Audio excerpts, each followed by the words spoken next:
Hi, you've joined us, Dr. Kat, and this is Dr. Katherine Williams. Tonight we have Dr. Peter Gray, a research professor at Boston College and author of Free to Learn.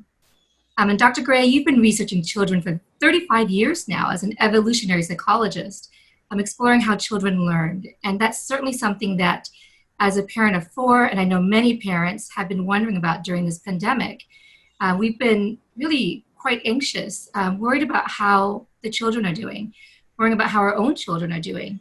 And certainly as a child psychologist, I've been seeing how some kids struggle, absolutely, and you've seen some anxieties rise.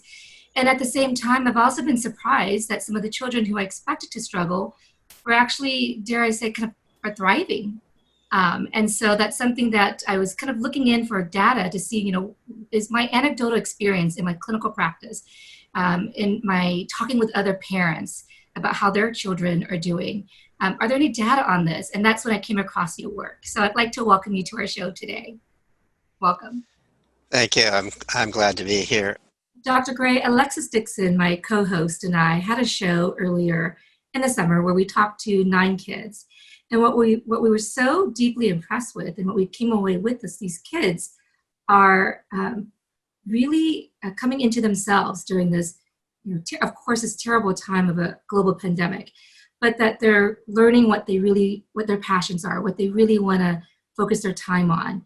We had kids who told us that, a 10-year-old found that he loved painting and he was selling his artwork. Another that said that, he loved doing chores and told us what chores he liked doing. Are you finding that that is the case?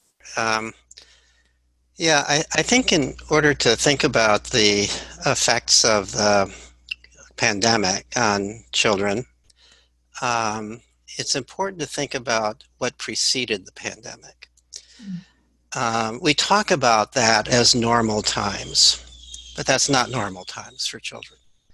We have, over the decades, we have been creating more and more abnormal environments for children all the time. School has become overwhelming. It takes way too much of children's time. Homework has increased tremendously over the decades. We've stopped allowing children to just go out and play as they used to in the past. This is work that's been documented by historians, by social scientists. I've documented it in various articles. There's no comparison between the amount of freedom that children had 3 or 4 decades ago, certainly many decades ago, 6 decades, 7 decades ago when I was a young child, right? And today. By the time I was 5, I could go anywhere in town by myself. You can't do that at 10 now. Most people can't. Most people don't allow their 10-year-olds. Some people don't even allow their 13-year-olds to do that. So children desire to be free. They desire to have privacy. They desire to play and explore in their own ways. They need to get away from adults, but we don't allow them to do so in the society that we're living in today. The consequence of this, and this is also very well documented, is that over the decades, the rates of mental disorder in children have been increasing gradually, because it's over a long time and these changes have been gradual, but overall huge.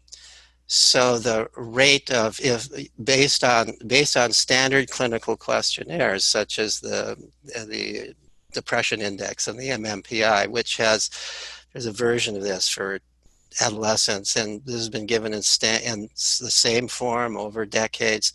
Based on that, the rate of depression today is something like 10 times what it was in the 1950s.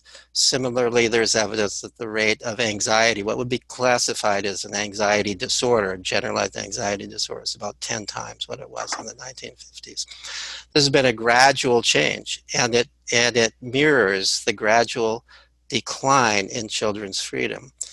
The rate of suicide is now 6 times what it was in the 1950s among school-age children. This has been also a gradual increase. And what's interesting is when you look at the suicides, and this is something that doesn't get into the popular press, when you look at the suicides, the rate of suicide when school is in session is double what it is during summer vacation and when school is not in session. There's also evidence that anxiety goes way down when schools are closed. Children are being made anxious and even in some cases suicidal by what we're doing in school, by the fact that we're not allowing them to play and explore, allowing them the freedom to develop the kind of resilience that you develop and the kind of confidence that you can control your own life. You know, one of the interesting questionnaires that has shown change over the decade is an internal external locus of control scale.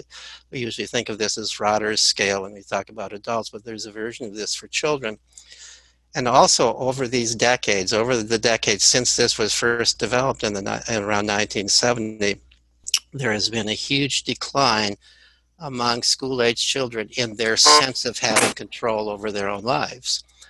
That's because we've taken away control over their own lives. So I think it's really important when we think about the pandemic and what's happened then to put it in that context, right? So to me, it's not surprising. We did a study through Let Grow, through the nonprofit Let Grow, which Lenore Skenazy, author of the book Free Range Kids, is the president of, and I'm one of the founding members of this group.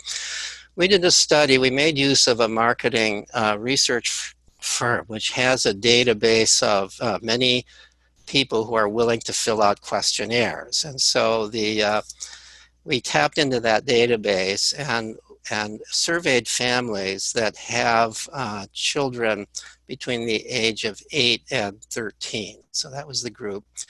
And we sent out, we surveyed 1,600 families in April, so that was about a month after schools were closed for most places, and again in May, 2 months after schools were closed, with another 1,600 families. So, and there were separate questionnaires. These were to separate families, to the parents and to the children. And we asked quite a variety of questions, and this was a demographically well-balanced study sample. It was all socioeconomic, all income groups. It was pretty balanced racially, balanced across the country.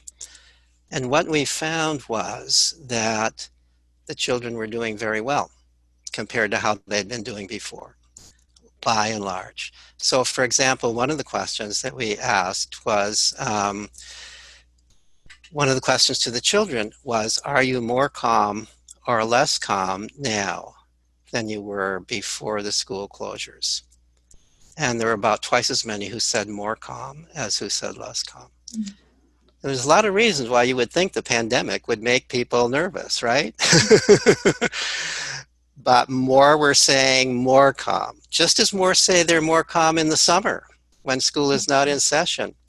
You know, that there was a study by the American Psychological Association, you're probably aware of it, published in 2014 called Stress in America. They found teenagers who are in school are the most stressed out people in America.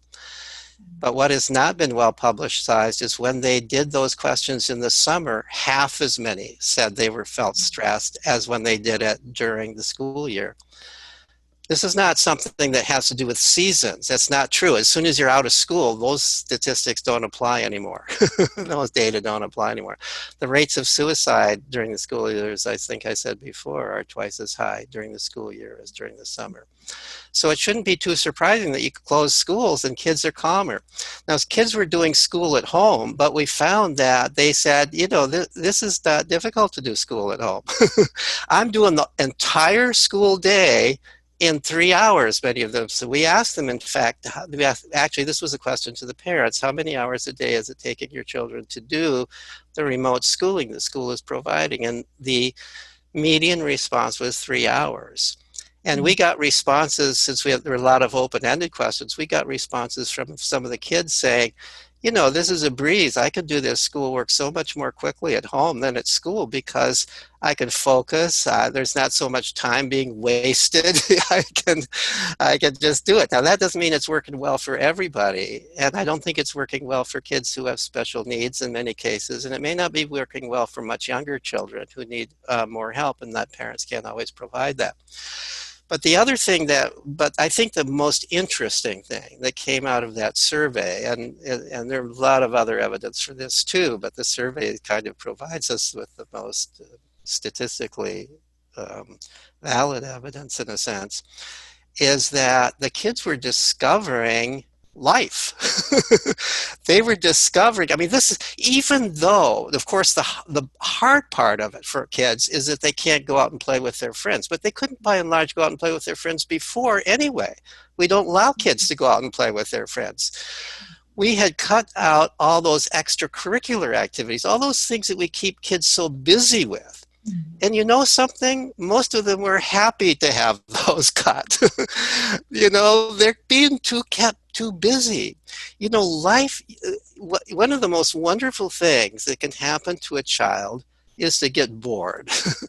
Not bored at school, because if you're bored at school, there's nothing you can do about it. You're constrained. You can't relieve your boredom by finding interesting things to do. You have to either do the thing you're told to do, which is boring to you, or just suffer the boredom, right? But when you're home and you're bored, that stirs your soul. That gets you moving. What can I do with this time? I've got all this extra time. We as a society have not been allowing children time. We fill up their time. And therefore, they don't normally have the opportunity to discover. It used to be that kids had hobbies, right? They don't have time for hobbies anymore. We keep them so busy. They don't have time. We talk about pursuing your passions. What's a passion? It's something that you play at. It's something that you love to do. It's something that you've discovered. It's something that you do even though nobody wants you to do it, right? But children are so busy doing things that everybody's trying to make them do or encourage them to do or reward them for doing. And they're being made so frightened about school and grades and getting into the best college and all of this. All of this is unnecessary fear. They're not learning anymore by doing all this schoolwork. They're learning less because they're burning out. They're bored by it, and they're studying for tests rather than doing anything creative. And you just forget it when you're studying for tests. So all of that, it leads me to be not surprised that many kids were doing better. Here's another question on the survey. Well, this was a question to parents. Are there more conflicts or fewer conflicts between you and your child now with the pandemic than before? Now, I think most people who don't know kids well would think more conflicts. And they would think more conflicts because, after all, I mean, the kids are home all day. And aren't the kids going to whine and fuss, and they're going to get in the parents' hair? There's going to be conflicts about it. The parents, many of them are home trying to do their work from home, and there's the kids, and so on and so forth. So all of that would lead you to think there's more conflicts. And yet, the great majority of parents in both surveys said less conflicts. In fact, only 12% said more conflicts in the second survey. Only 12% of parents said that there were more conflicts. All the rest said either there's less conflicts or the same as before. That's an incredible statistic, Dr. Gray. That's an incredible statistic, but here's why it doesn't surprise me. What are the conflicts about normally between parents and kids? Getting them up for school, right? Making them do their homework, making them do all this stuff. Now the kids are able to sleep. And that's another thing we learned. They're getting enough sleep for the first time. The parents said, my children are well rested. And they're happier because they're well rested. They don't have to get up at what for a teenager is an ungodly hour in order to go to school. For me, an old person like me, I naturally get up at 5 or 6, right? But not as the teenagers don't. We force them to do that. And then we wonder why they're tired all day, right? So that's, they're getting enough sleep. And the other thing that parents reported is oftentimes with an element of surprise in their open-ended questions, My kids are helping around the house. They're cooking, they're doing laundry, they're helpful. It was like this was a new discovery. And then the kids are learning new things.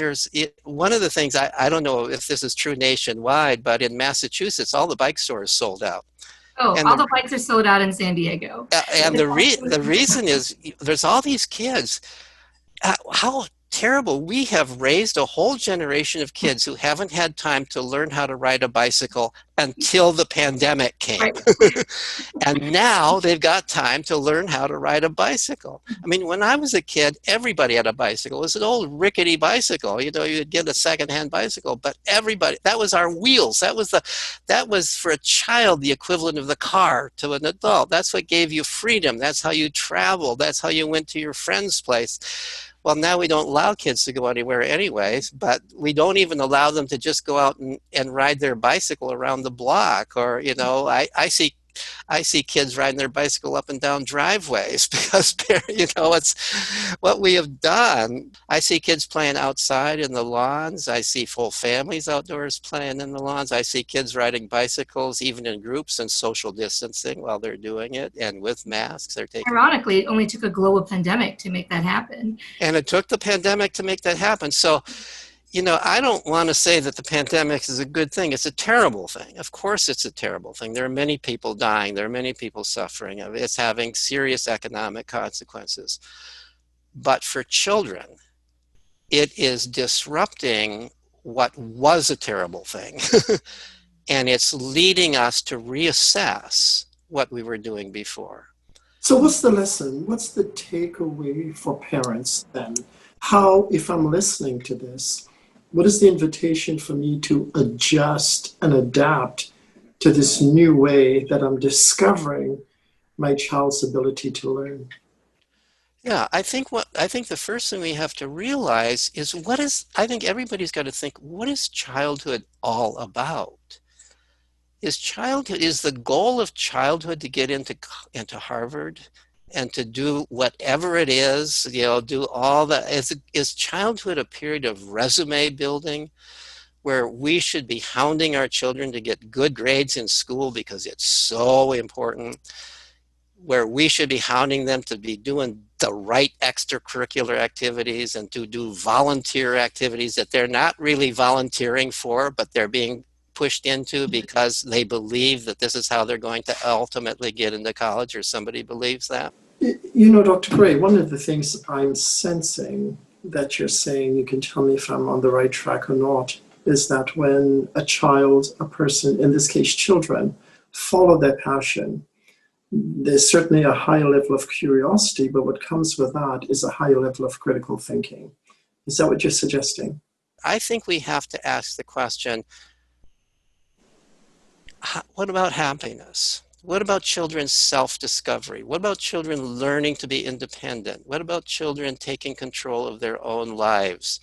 The truth of the matter is that those children who have more autonomy and who have more control in their own lives are doing very well in the world. And that's been a lot of my own research. I've studied children who are unschooled, who don't go to school at all. These are not people who you would call dropouts. These are people who are sort of deliberately not going to school. They're officially homeschoolers, but they're in charge of their own curriculum. Or kids who are going to a school like the Sudbury Valley School, where I've done research where kids can play and explore and follow their own interests, and they're in charge of their own curriculum.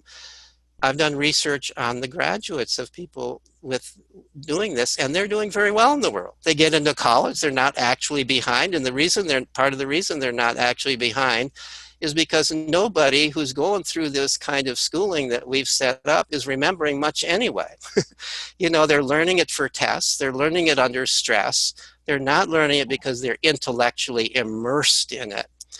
So the kids who have more freedom become intellectually immersed. One of the things that we found in this survey is parents reported the kids are reading what they want to read rather than what's assigned. And when you read what you want to read, you learn from it because you're involved in it. You absorb it, you remember it. But when you read what you're being forced to read for a test, you're into it in a very shallow way just to feed back the information on the test, and then you forget it.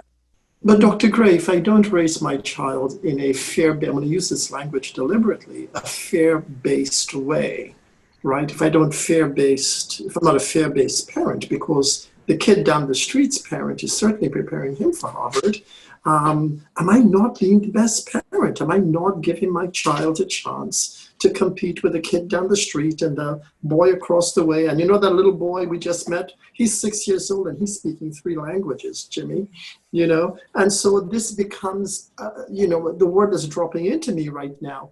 It feels, as I said this, a kind of weaponized parenting, fear-based weaponized parenting, in that I have to win this race of getting my child to Harvard before the kid down the street. And I love what you're saying. It feels good, but it scares the crap out of me, because I want him to go into Harvard. That has consequences. So you're expressing this very, very well. And this is exactly the fear. I'm glad you're saying this is the fear so many parents have, and this drives this.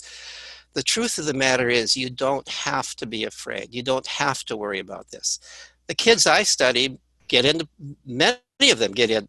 They're as likely as anybody else to get into the prestigious schools. Why? Because one thing that prestigious schools are now looking for is people who are different, people who haven't done the standard things, people who have a real passionate interest, people who can write an honest essay about what they're really interested in, and not an essay that looks like it was written by their parent, or not just a packed essay that was like what the school counselor is telling you to write. People who can go to the interview and say, I want to apply, I've applied to this college because I have read the work of the chair of the department. This is an example of the kind of way, of the chair of the Department of Economics here at this university. And I know that work, and I would like to study with this person, and that's why I'm applying here. How many kids out of a typical school do that? Kids who are self-directed, they develop interests. And if they're going to college, they don't all go to college, because there are a lot of, as you know, there are a lot of great jobs. There are a lot of great ways of making a living without college. We've overemphasized how important college is. There are people who found companies, there are people who become artists and musicians, and there are people who write novels, there are people who do all kinds of interesting things without college. But those who want to go to college, if they're self-directed, they've got a reason for going to college. And if you've got a good reason for going to college, you can talk yourself into it. You can talk yourself into college. What about summer slide? That's something that parents worry about a lot. Is, we hear from schools and other parents that during the summertime, kids lose information that they learned during the year. Is this something that parents should really be worried about, or should we just be focused on play? I actually wrote a blog post on this after delving into the research. People talk about the summer slide in academic abilities. So over the course of the summer, supposedly people lose, school children lose a lot of what they learned the previous year, that they have to start over again. I mean, if that's kind of an extreme view of it, which always leads me to wonder, if they lose it over the summer, aren't they going to lose it when they graduate from school anyway? There are actually people seriously arguing that kids should be in school all summer long so they don't lose what they learned during the year. All that tells me is they've learned it in such a shallow way, if that were true. But I ask the question, is it actually true that they lose it? And if they do lose it, what do they lose? It turns out that most of the evidence having to do with loss of academic skills over the summer has to do with loss of mathematical calculation. For the most part, reading improves over the summer. Not for everybody, statistically all reading improves over the summer.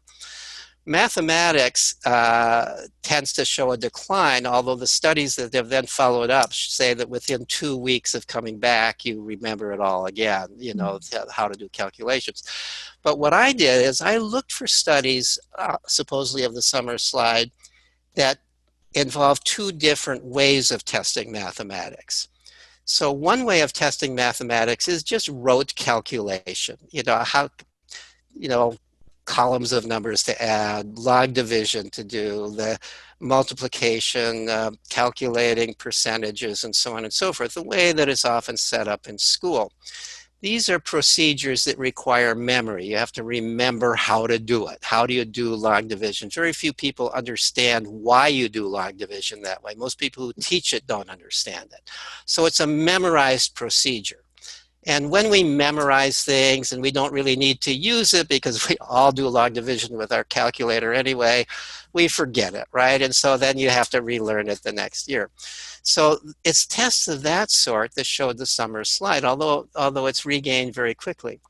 Tests of actual mathematical reasoning, where you have to really know what you're doing, improve over the summer. And in fact, the only 2 studies I've found that tested that show that the rate of improvement is those kinds of tests is greater in the summer than it is during the school year.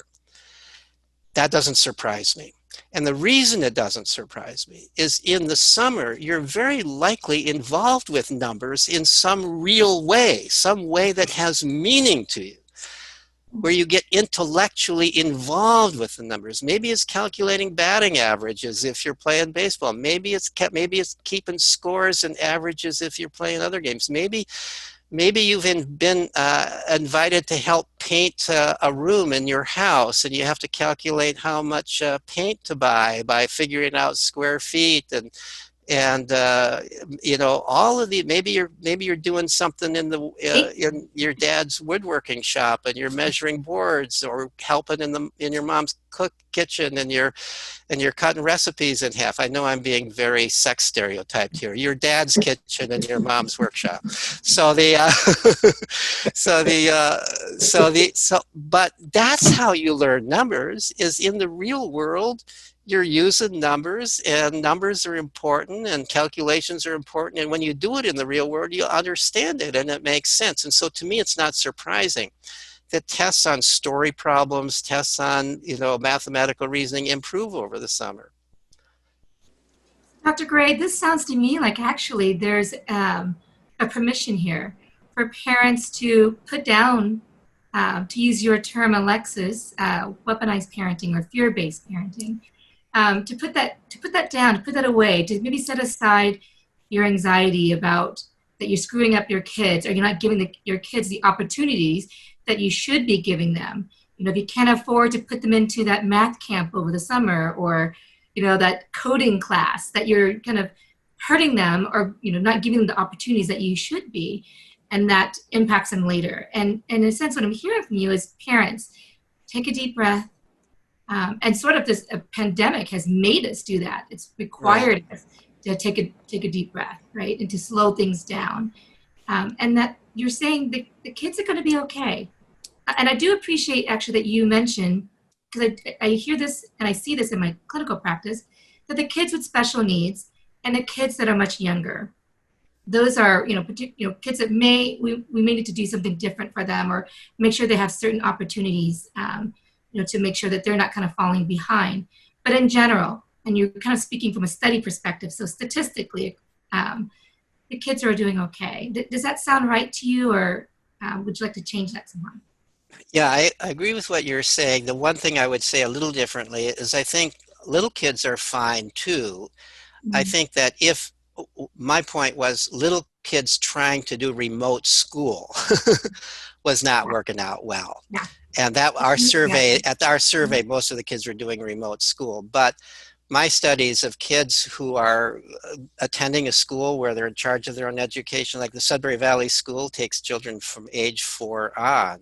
Mm-hmm. And those children are learning amazingly. I mean, anybody who's watched little kids, they're learning all the time. And what we find is they learn how to read, they learn numbers, they learn all this stuff. They don't even need to be taught it. They're learning it in their own ways. They're learning it not all at the same age. Different kids learn things at different ages.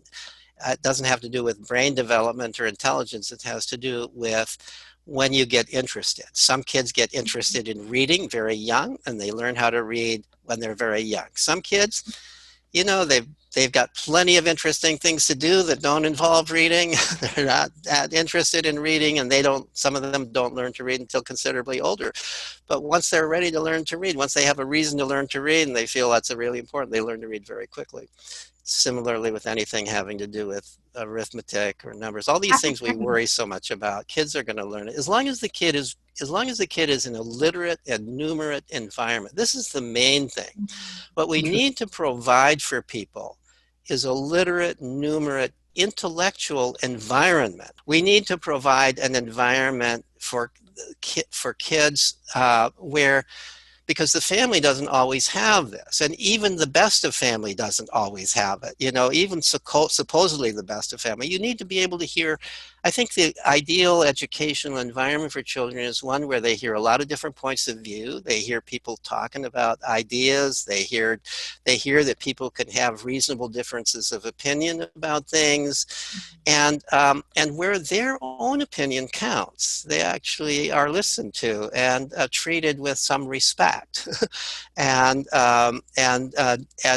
can be involved in discussions. So that's the kind of school that I've been studying, and the kind of school that I would like to see emerge. I think homeschooling works fine for some families, but I don't think it's for everybody, and I don't think it's the solution to the education problem. But I think looking at what is the kind of environment that allows children to use their natural ways of learning most effectively. And I think that's an environment where there's lots of interesting things to do, where there's people of varying ages, where kids are not segregated by age, because children learn much more from kids who are older and younger than themselves than they do from their own age mates who are at the same level as them, and where they are responsible for their own learning. That works. I've established that works. The world does not yet know that it works. Can you talk to parents about listening? Because parent seems to be synonymous with talking all the time. Yes, And commanding. how do parents really engage in a quality of listening Right. that actually promotes the development and enhances the autonomy and independence of the child's learning ability?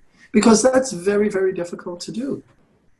There was a study done at some point, I don't remember the author, but looked at children's speech in 3 different contexts. One was, the typical child-adult verbal interaction, typical teacher-child interaction, and children's interactions with other children. Interesting. When children are talking with other children, first of all, they talk much more. And secondly, they use much more sophisticated language than when they're talking with adults. Because when they're talking with other children, they're really communicating, because imagine children playing a game. They have to negotiate the rules of the game. Who gets to be the princess, or who has to be the dragon, and who, if they're little children playing a fantasy game, or somewhat older children playing a pickup game of whatever. We got to choose up the teams. We got to develop the ground rules. We got to, pickup games are a thing of the past. This is, that I'm coming from the past here. Nobody does this anymore. But think of all the conversation that goes on when children are talking about that, and they're using real language. They're communicating. They're learning how to communicate. They're learning how to make their points. The problem, you're exactly right. When they're talking with adults, it's more like the adults are telling them what to do rather than engaging in an honest discussion. And if the kid wants to make a point, the adult tends to patronize them. Oh, how cute, or, oh, yeah, instead of really taking the idea seriously. And kids are a lot smarter than we think they are. Kids, and especially they're smart about things that have to do with their own needs and their own development. And they know what they need, and we have to listen to them to know what they need. Dr. Gray, I've been noticing this in my own family with my kids, that they're talking to me so much more after this pandemic and during this kind of time where we're kind Interesting. of more, yeah, and you're making me think of how I can do better. I don't know if that's the right kind of verbiage here, but just reminding myself to listen. And what struck to me was when you said, don't look down or talk down or think how cute, because of course I think they're being so cute. You know, you're talking to me about politics or about social justice or whatever it is that you're talking about, this game that they created, and I just think it's so cute. And you're kind of reminding me, okay, it's okay to think that, but then engage with them in a way that really honors and respects what they're telling me, their perspective. Dr. Gray, do you have time for one more question from us? I know I that could take one more question. I know I'm beyond the 5 o'clock that I said I would go. we really appreciate it. One question I had earlier, just kind of going back towards the middle of our talk today, you mentioned that studies have shown that when kids over the summer, when they're out of school and they have time, free time over the summer, that they have less pressure on them. And so one of the things that you mentioned was anxiety, depression, suicide. These are things that absolutely, Alexis and I have talked about this, that we've seen grow, and lots of people have asked me, like, why do you think that is? And we have all sorts of guesses, right? Like social media, what's the role there? And so my question for you there is, I know that we talked about at school, and the pressure of school is a big one.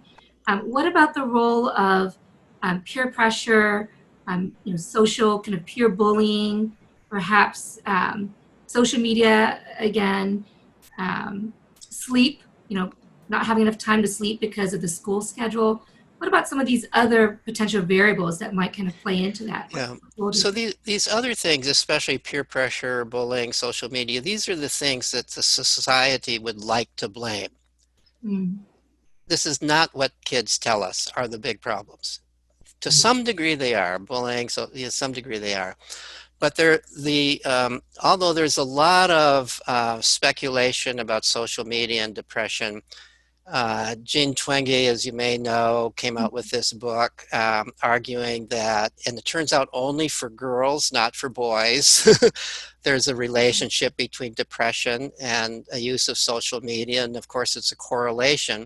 Somebody did a reanalysis of that, and it accounts for 1/3 of 1% of the variance in depression in girls. And somebody else did a study, a longitudinal study, that showed that it's not the case that social media leads to depression, it's the other way around. Depression leads to more social media. And it may be even that they're using social media as a way of trying to deal with the depression and trying to get over depression. We don't know the answers to all of that, but the data suggests that if anything, there's a very small relationship between social media and depression. Bullying has always been around. Kids have always been bullied. Kids were probably bullied more when I was a kid, but we learned how to deal with bullies. We weren't so sensitive to it. We learned, bullies are bullies, and you figure out how to deal with it. But if you don't give kids the opportunity to learn how to deal with it because you're overprotecting them all the time, then bullying becomes a bigger stress than it has to be. We're in a world now where words can hurt people, right? We are raising overly sensitive people because we're not allowing them the rough and tumble of growing up, where you learn to be resilient and tough. But that aside, I really want to emphasize the thing that the society ignores is really the role of school and all those out-of-school adult-judged, adult-directed activities. Imagine, as an adult, a job, if a job were offered to you where you are being evaluated every single day. You're being compared with your workmates every day, ranked, compared with your workmates every day. Are you better or worse? Where you are being constantly tested? Where you being micromanaged all the time? Think what that job would do to you mentally. You would not last on that job. You would quit. We have put children into essentially that kind of a job, and they're not allowed to quit. They have to be there. And then we wonder, why they're anxious. This is nothing to do with childhood. This is human nature. Anybody in that situation would be anxious, would be depressed, would be angry. I think it speaks to children's resilience that they tolerate it as well as they do. You know, we're almost to the end, Dr. Gray, and thank you for sharing all this knowledge. I mean, I wish we had 5 hours with you, actually. Because we're closing, talk to parents about I hate to reduce something to a 1, 2, 3, but if you had parents in front of you, what would you say to them, given this time of pandemic, with the children's home, based on your concept of how children should learn during this time? I think that this is really a time to get to know your child. It's a time for your child to get to know you. It's a time where everybody can be a little bit less busy. You're not just carting your child around from one activity to another. You're actually sitting down and talking with your child. Maybe it's a time to play family games. These are always fun, and this is a way of enjoying one another together. But I think most important for parents at any time is to learn to trust your child. And I think that is the most interesting thing that came out of this study that we did with Let Grow, is parents were in various ways, not always with exactly these words, saying, I've learned to trust and respect my child in ways that I did not before. And it's not that they didn't like their child. It's not that they didn't think their children were wonderful and so on and so forth, but they didn't really, in some sense, know their child before, because they never allowed their child to be who the child was, right? Or at least not with a sufficient amount of time to be that way, because the child is kept busy all the time. Childhood is a time when it's a time to explore. It's a time to be bored. It's a time to daydream. It's a time to be lying in the grass and looking up at the clouds, and then turning down and looking at the bugs in the grass and wondering about those bugs in the grass. This is what poets tell us, and the poets are right.